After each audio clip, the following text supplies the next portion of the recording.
Iran की जीत और इस जीत पर जबरदस्त जश्न। लेकिन जश्न की कैसी तस्वीरें होती हैं भाइयों? गले मिलते हैं, राष्ट्र का मुद्दा हो तो राष्ट्रीय ध्वज यानी फ्लैग फहराया जाता है, मिठाइयां बांटते हैं, राष्ट्रीय गानों पर, नेशनल एंथम पर झूमते हैं, यही तो होती है ना। लेकिन ईरान का जश्न थोड़ा अलग है। सड़क पर मिसाइलें हैं, बड़े बड़े ट्रक हैं, रॉकेट लॉन्चर्स हैं और उस रॉकेट लॉन्चर्स में सेट है रॉकेट। जी हाँ, एक तरफ सीज फायर को बढ़ाने के लिए छटपटाता हुआ अमेरिका और दूसरी तरफ ईरान से निकली हुई ये जश्न की तस्वीरें ट्रंप को बौखलाने पर मजबूर कर रही हैं। अच्छा, ये होना भी था ऐसे दौर में जब ट्रंप बार बार बीच में आकर दावा कर देते हैं कि ईरान के पास तो नेवी नहीं बची, हथियार नहीं बचे, ड्रोन नहीं बचा, बारूद नहीं बचा, नहीं बची आर्मी और न ही एयरफोर्स। ऐसे में इस तरह की तस्वीरें ईरान की तरफ से जो जारी की जा रही है, यूं कहा जाए तेहरान की सड़कों पर जो हो रहा है वो ट्रंप को मुंह चढ़ाने के लिए काफी है। ईरान की जीत में क्यों शब्द का इस्तेमाल कर रहा हूं बताऊंगा, क्योंकि अमेरिका ने दिया था एक ऑफर, लेकिन उस ऑफर को लात मारती है ईरान ने कि अब तुम्हारे सीज फायर से हमारा कोई वास्ता नहीं। नमस्कार, मैं हूं प्रज्वल गौतम और आप देख रहे हैं टाइम्स एक्सप्रेस। देखिए, इस तरह का जश्न कभी देखा है आपने? जरा ही देखिए, अलग तरह का जश्न है भाई, अलग, बिल्कुल अलग। देखिए,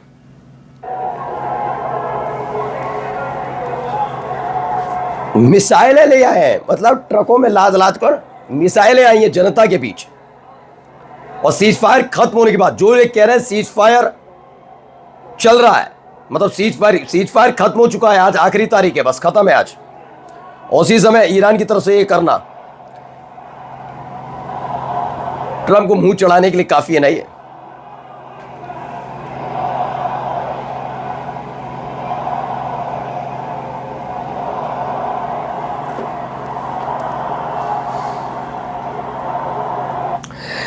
तो खबर है, Iran just rolled a Khorramshahr 4 ballistic missile into the middle of Tehran's revolutionary square for everyone to सी।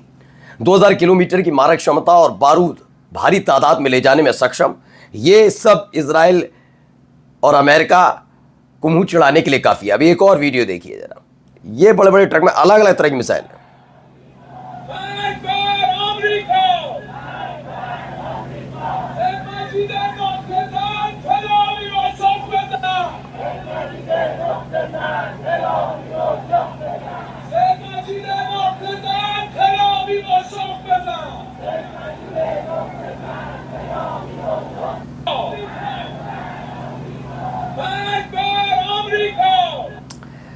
तो an Iranian ballistic missile was paraded through the street with chant. अगर नेगोशिएशन नहीं होती, if negotiation don't work, your answer is Sayyid Majid missile. ये कह दिया गया है, IRGC के प्रमुख सैयद माजिद मिसाइल का इस्तेमाल किया जाएगा। खुर्रमशहर 4 मिसाइल और अलग अलग तरह की मिसाइलों को सबके सामने, जनता के सामने रखा। खैर, मैं खुर्रमशहर 4 के बारे में क्या बताऊं, एक बार आप बस कोई इजरायली मिली तो उससे पूछ लीजिएगा आपके यहाँ कोई खुर्रमशहर नाम की मिसाइल गिरी थी, वो उसकी ताकत बता देगा। फिलहाल ये तस्वीरें भी कुछ निकल कर आई इसमें। देखिए, लॉन्चर्स के साथ सेट की गई हैं, मतलब सिर्फ प्रदर्शित नहीं की गई, ईरान की जनता में जोश भरने के लिए नहीं थी, बल्कि ऐसा लग रहा था कि तेहरान से ही बीचों बीच रिहायशी इलाके से रेवोल्यूशनरी जो स्क्वायर है वहीं से दाग दी जाएगी मिसाइल। कुछ इस तरह के हालात है। देखिए, रॉकेट लॉन्चर के साथ उसे सेट कर दिया गया। एक और तस्वीर देखिए, ये थोड़ा टिल्टेड है, यानी कि किसी न किसी देश की तरफ साधी गई ऐसी मिसाइल लग रही है। Ballistic missile paraded through Tehran tonight during pro government rallies. लगातार अमेरिका क्या कर रहा है, ceasefire is technically extended ये कहा जा रहा है, लेकिन ऐसा नहीं है, हालत खराब है वहां पर। दूसरी तरफ देखिए, और कुछ वीडियोस भी हैं, पहले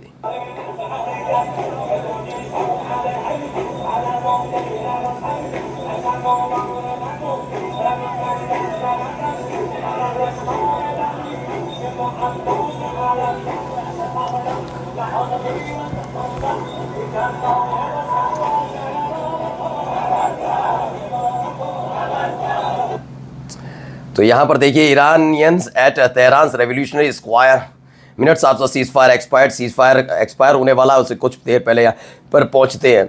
अब आइए, कुछ तस्वीरें भी है, स्पुतनिक की ये रिपोर्ट दिखाता हूं आपको। हवा में जाने वाली मिसाइल, ठीक है, इसके अलावा एक मिसाइल खातून भी नज़र आती हैं, कुछ दो जा रही हैं वहाँ से। ये सड़क किनारे लगाई गई मिसाइल, ये मिसाइल स्पुतनिक की रिपोर्ट क्या कहती है? तो स्पुतनिक की रिपोर्ट बताती है रूस के जो विशेषज्ञ हैं उनके मुताबिक बताया गया कि जितना अब तक ईरान ने अपने हथियार पिछले साल 12 दिन के युद्ध में और इस बार 40 दिन के युद्ध में दिखाए, उससे कहीं ज़्यादा गहरा उसका तोपखाना है। कई और ऐसे हथियार हैं जो अब तक ईरान ने दुनिया को नहीं दिखाए, और अगर दुनिया को दिखाए तो वह हैरत में पड़ जाएगी। उन्होंने बताया इसमें long range ballistic and cruise missiles शामिल है, इसमें कामिकाजे ड्रोन जिसे सुसाइड ड्रोन कहा जाता है वो शामिल है, एंटी शिप वेपन्स शामिल है जिसमें मिसाइल, टोरपेडो, माइंस, ये तमाम चीज़ें शामिल हैं। अब ये तमाम चीज़ों को दिखाना एक अलग बात है, उसका इस्तेमाल करना अलग बात है। उसका इस्तेमाल अभी उस स्तर पर ईरान ने नहीं किया। ये रूस के एक विशेषज्ञ हैं, उन्होंने इस बारे में बताया कि हाँ भाई ये बात तो सही, एक्सपर्ट है यूरी ल्यामिन। उन्होंने कहा कि जो अभी ईरान के स्पीकर ने कहा था, गालिबाफ साहब ने, कि अगर हमला हुआ तो इस बार नया दाव देखने को मिलेगा ईरान का। तो नए दाव का मतलब यही है कि नए तरह के हथियार, क्योंकि इससे पहले अमूमन हर एक ने एक मिसाइल सीधे जाते देखी होगी, टेढ़ी मेढ़ी होकर जाती नहीं, लेकिन ईरान ने वो भी दागी थी, हमने देखा था ना। अब एक अल जजीरा की रिपोर्ट है, इस रिपोर्ट को देखिए, वीडियोस पुराने हैं लेकिन इसके ज़रिए क्या संदेश ईरान ने केवल अमेरिका को नहीं बल्कि अमेरिका के जिस जिस देश में बने हुए हैं मिलिट्री बेस कैंप उन देशों को दिए हैं। जनवरी में भी कुछ ऐसे ही संदेश जनवरी और फरवरी में दिया था, जब अमेरिका बार बार हमला करने का ऐलान कर रहा था, तब भी एक सलाह दी थी। तब सलाह मानी भी गई और एक हद तक नहीं भी मानी गई, लेकिन अब कहा है चूंकि सीज फायर बिल्कुल धरातल पर चल रहा है, ऐसे में ईरान ने सीधे वार्निंग दे दी है पड़ोसी देशों को। IRGC की तरफ से कहा गया है अपने पड़ोसी देशों को कि आप हमारे अच्छे दोस्त हैं, लेकिन अगर आपने ईरान पर हमला करने के लिए अपनी सरजमी का इस्तेमाल करने दिया तो अपने ऑयल प्रोडक्शन से आप हाथ धो बैठेंगे, यानी ये समझ लीजिए पूरी तरह से खत्म हो जाएगा। अभी तक तो सिर्फ एक ट्रेलर था, इसके आगे की कहानी बहुत खतरनाक होगी, ये क्लियर किया गया है।